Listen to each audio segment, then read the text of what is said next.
week's episode of JPTV. This week I want to talk about the importance of process for the sales and lettings section. So whenever you're doing a sales or lettings on any property, the importance of process is really paramount. So for example, at JP Hay we have very set processes about what we do and when we do it. And without a process, things can go very wrong.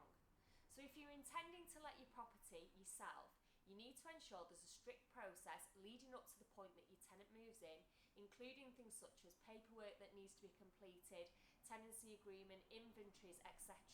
And throughout the tenancy, there also needs to be a strict process in regards to inspections, when they're completed, when your rent's being collected, and all further details. And the same with selling, there needs to be an extremely strict process.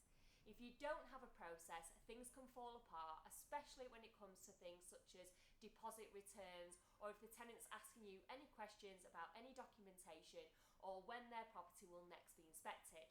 So if you are going to use an agent for either the sales or lettings of your property, have a word with them and find out exactly what their process is. How do they control their processes? How often do they carry out inspections? How often will they be doing viewings, etc.? And always ensure that it's really strictly adhered to. So that's all for this week, and I'll speak to you